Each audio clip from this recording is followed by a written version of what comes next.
एक छोटे से गांव सूरजपुर में रिया और नेहा नाम की दो बहनें रहा करती थी। रिया जहां बहुत ही सुंदर और बुद्धिमान थी, वहीं नेहा का रंग सांवला था। वो बेहद सीधी सादी और शांत स्वभाव की थी।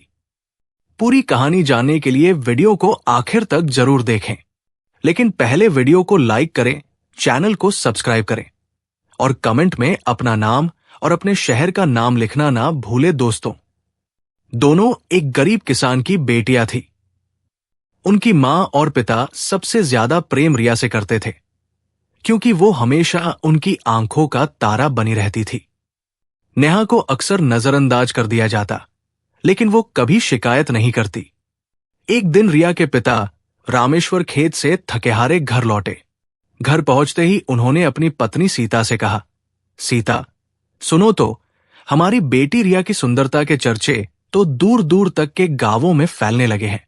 आज खेत में जमींदार आया था। उसने कहा कि उसे हमारी बेटी रिया बहुत पसंद है। मैंने सुना है कि जमींदार का बेटा विक्रम बहुत ही सुंदर और अमीर है। अगर जमींदार को हमारी रिया इतनी पसंद है, तो उससे कहो कि वो अपने बेटे का विवाह हमारी बेटी से कर दे।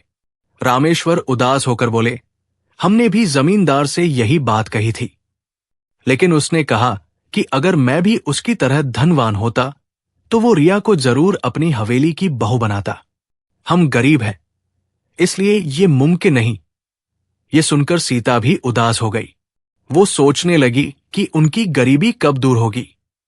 तभी रामेश्वर ने हल्के से मुस्कुराते हुए कहा, अरे उदास मत हो सीता, मुझे पूरा विश्वास है कि हमारी रिया एक ना एक दिन हमारी गरीबी जरूर दूर कर देगी। वो सुंदर होने के साथ साथ बहुत बुद्धिमान भी है। देखना, वो कुछ ऐसा करेगी कि हमारी किस्मत चमक जाएगी।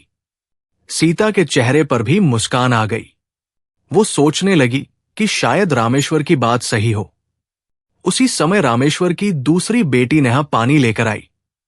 वो बोली, पिताजी, आप खेत में इतना काम करके थक गए होंगे, मैं आपके लिए ठंडा पानी लेकर आई हूं। इसे पीकर आपकी थकान दूर हो जाएगी। रामेश्वर ने बुरा सा मुंह बनाया और नेहा को देखा। पानी पीने के बाद उन्होंने नेहा से कहा, अरे बेटी, तुम भी अपनी बहन रिया से कुछ सीखो। एक रिया है जिसकी बुद्धिमानी और सुंदरता के चर्चे हर गांव में हैं, और एक तुम हो जो बिल्कुल उसके उलट हो। हमेशा चुप रहती हो। सुंदरता का तो क्या कहना, इतनी सुंदर भी नहीं हो। तुम्हें भी रोज सच संवर कर रहना चाहिए और बुद्धिमानी के गुण रिया से सीखने चाहिए। देखो वो कैसे सबको प्रभावित करती है। नेहा मुस्कुरा कर बोली, पिताजी, मनुष्य चाहे कितना भी प्रयास कर ले, लेकिन उसकी तकदीर में जो लिखा होता है वही उसे मिलता है। और आपने तो सुना ही होगा कि समय से पहले और तकदीर से ज्यादा कभी किसी को कुछ नहीं मिलता। मैं अपने काम से खुश हूं। ये सुनकर रामेश्वर चुप हो गए और वहां से चले गए। नेहा अपने कमरे में चली गई, जहां वो अकेले में अपनी किताबें पढ़ती या घर के छोटे मोटे काम करती। तभी रिया वहां पहुंची, जो अक्सर नेहा का मजाक उड़ाती थी। रिया बोली, तुमसे कितनी बार कहा है कि तुम पिताजी की चापलूसी करके उनकी नजरों में नहीं चढ़ सकती। तुम्हें कोई प्रशंसा नहीं मिलने वाली। तुम्हारी ये कोशिशें व्यर्थ है। नेहा शांत स्वर में बोली, रिया, ये तुम्हारी गलतफहमी है। मैं पिताजी का ख्याल चापलूसी की वजह से नहीं रखती, बल्कि एक बेटी होने का फर्ज निभाती हूं। भले ही वो मेरी प्रशंसा करे या ना करे, मुझे कोई फर्क नहीं पड़ता। मैं बस अपना कर्तव्य कर रही हूं। रिया कुछ नहीं बोली और चुपचाप वहां से चली गई। उसे नेहा की बातें कभी समझ नहीं आती थी, क्योंकि वो हमेशा खुद को सबसे बेहतर समझती थी। अगले दिन रिया की मां सीता ने उसे आवाज दी, रिया, आज जंगल से जाकर फूल तोड़कर ले आना। घर में पूजा है, फूलों की जरूरत पड़ेगी। कुछ देर बाद रिया और नेहा जंगल में फूल तोड़ने के लिए चले गए। जंगल हरितवन था, जहां घने पेड़ और रंग बिरंगे फूलों की भरमार थी। फूल तोड़ते हुए रिया की नजर एक पेड़ के नीचे बैठे साधु महाराज पर पड़ी। वहां कुछ लोग थे जो साधु को अपना हाथ दिखा रहे थे। रिया बोली, अरे नेहा, वो देखो, साधु महाराज बैठे हैं। सुना है उन्हें हाथ की रेखाओं का बड़ा ज्ञान है। वो हाथ की रेखाओं को देखकर बता देते हैं कि किसके भाग्य में क्या लिखा है। चलो हम भी अपना हाथ दिखाएं। कुछ ही देर में दोनों बहनें साधु के पास पहुंची। साधु ने पहले रिया का हाथ देखा और मुस्कुराते हुए कहा, तुम्हारे भाग्य की रेखाएं तो बहुत अच्छी है, लेकिन तुम्हारा घमंडी स्वभाव तुम्हारे अच्छे भाग्य की रेखा पर एक काली लकीर खींच रहा है। अगर तुम अपने स्वभाव में बदलाव कर लो तो तुम्हारा भाग्य और भी मजबूत हो सकता है। घमंड सब कुछ बर्बाद कर देता है। बच्ची, रिया ने घमंड से कहा, मैं सुंदर हूं, बुद्धिमान हूं। सुंदर और बुद्धिमान होने पर मैं घमंड क्यों न करूं? खैर छोड़िए, मुझे तो अपना भाग्य पहले से ही पता है। आप जल्दी से नेहा की हाथ की रेखाएं देखिए और बताइए कि इसकी भाग्य रेखाएं क्या कहती हैं।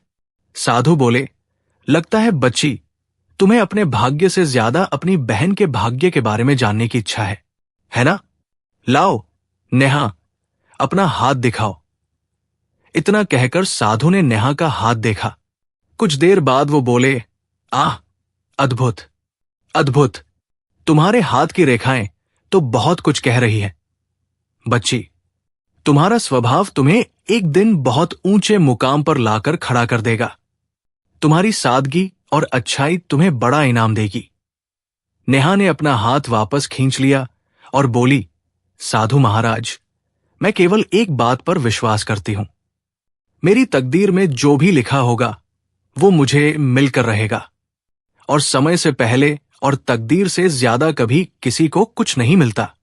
साधु खुश होकर बोले, शानदार, जबरदस्त, वाह वाह, बहुत अच्छे विचार है तुम्हारे। तुम्हारे विचार तुम्हारे भाग्य की रेखाओं की तरह बहुत मजबूत है। ये सुनकर रिया हंसने लगी और बोली, साधु महाराज, शर्त लगाती हूं, ये हमेशा गरीब ही रहेगी, इसका भाग्य कभी नहीं चमकेगा। साधु कुछ नहीं बोले, बस मुस्कुराते रहे।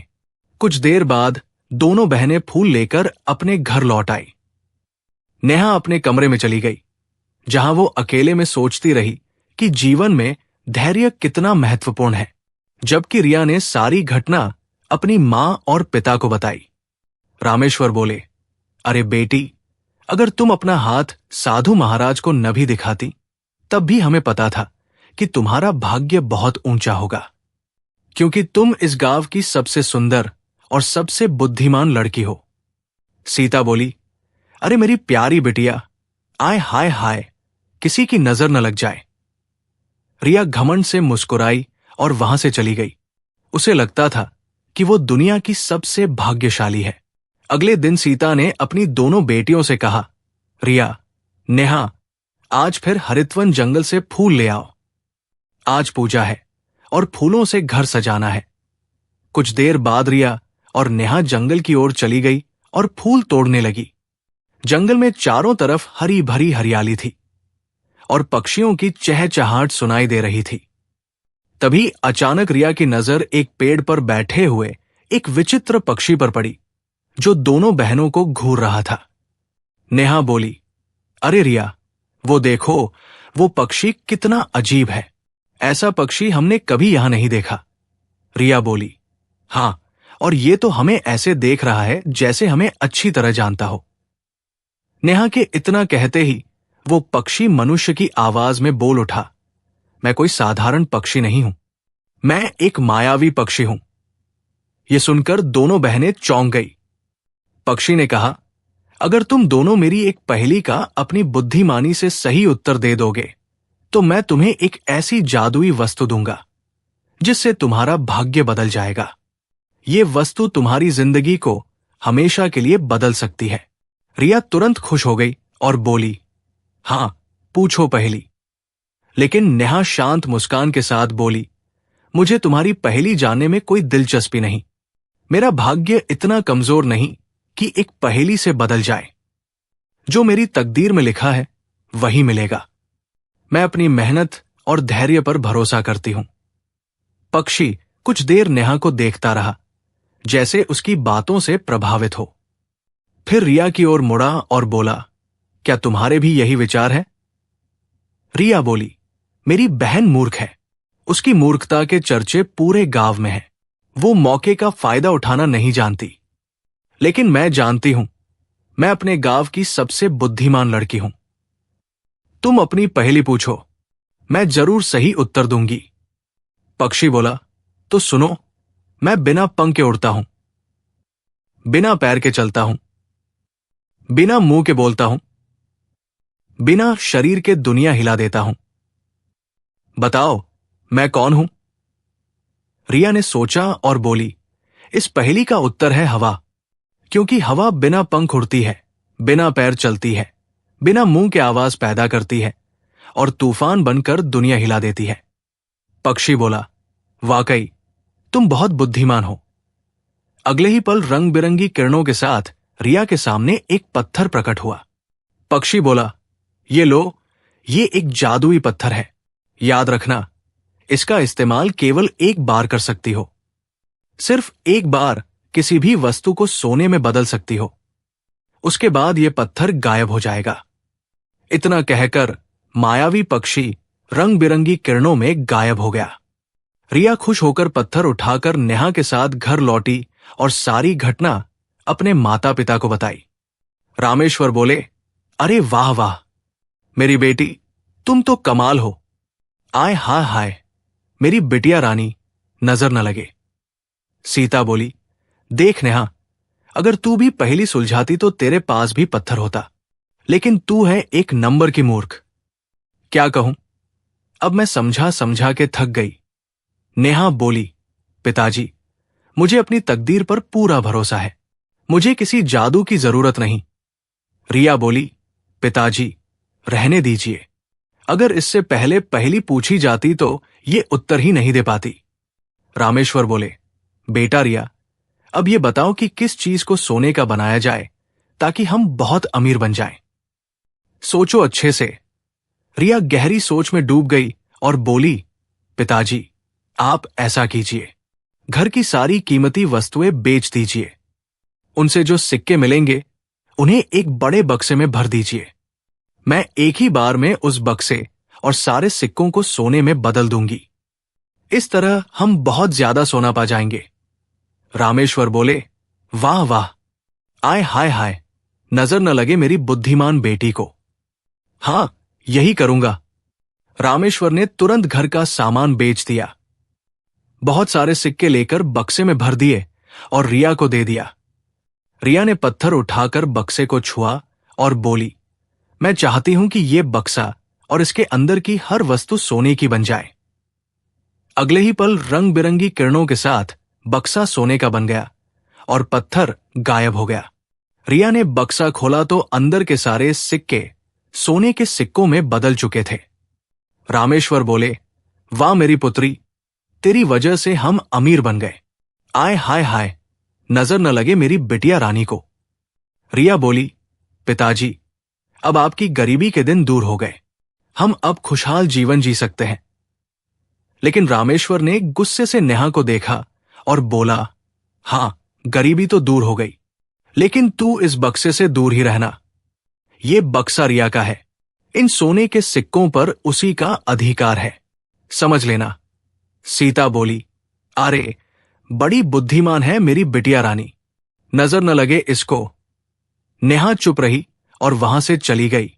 वो जानती थी कि समय सब कुछ बदल देगा, इसलिए वो उदास नहीं हुई। कुछ समय बाद रामेश्वर सूरजपुर गांव का सबसे अमीर व्यक्ति बन गया। उसका पुराना टूटा फूटा घर अब एक आलीशान हवेली बन गया था। अब उसके पास कई खेत थे, नौकर चाकर थे और गांव में उसकी इज्जत बढ़ गई थी। एक दिन रामेश्वर अपनी हवेली में आराम से बैठा हुआ था कि तभी वहां जमींदार अपने बेटे विक्रम के साथ आ पहुंचा। रामेश्वर जमींदार को देखकर खुश हो गया और बोला, आइए जमींदार जी, स्वागत है। जमींदार बोला, रामेश्वर भाई, तुम्हें याद होगा कि मैंने तुमसे कहा था कि तुम्हारी बेटी रिया मुझे बहुत पसंद है, लेकिन उस समय तुम गरीब थे, इसलिए मैं रिया को अपनी बहू नहीं बना पाया। लेकिन अब परिस्थितियां बदल चुकी है। मैं अपने बेटे विक्रम के लिए रिया का हाथ मांगने आया हूं। रामेश्वर बोले, अरे, मुझे कब से आपका इंतजार था जमींदार जी। ये रिश्ता मुझे मंजूर है। मैं अपनी बेटी रिया का विवाह धूमधाम से करूंगा। जमींदार और विक्रम खुश होकर वहां से चले गए। कुछ देर बाद नेहा आकर खड़ी हो गई और बोली, पिताजी, आपको रिया का विवाह जमींदार के बेटे से नहीं करना चाहिए। जमींदार ने रिया की सुंदरता देखकर नहीं, आपका धन देखकर यह रिश्ता किया है। वो सच्चे दिल से नहीं आया। रामेश्वर गुस्से से बोले, अरे, जब तेरे अंदर दिमाग है नहीं तो चलाती क्यों है?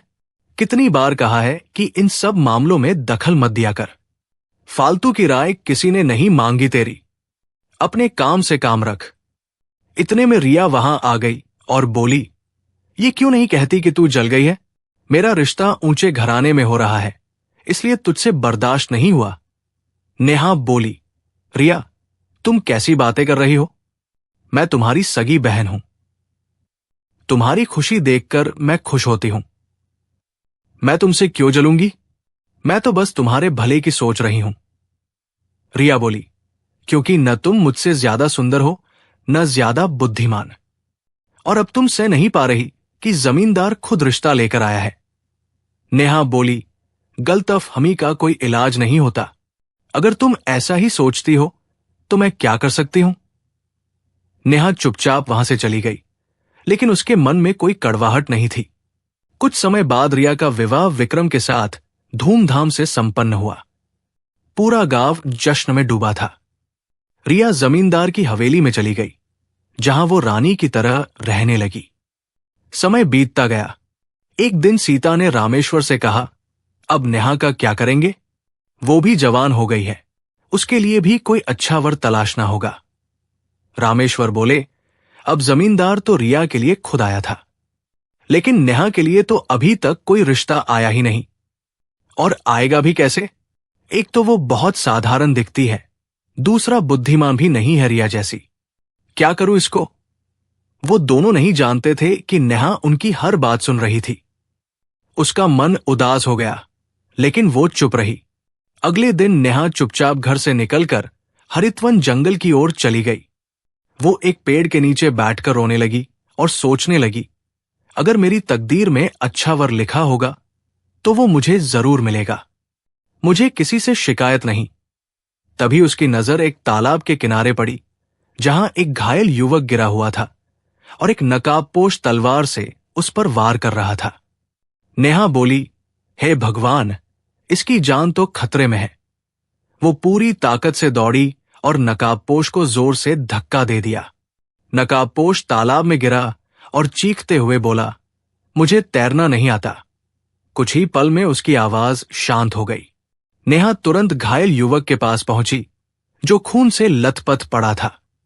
वो उसे सहारा देकर किसी तरह अपनी हवेली तक ले आई।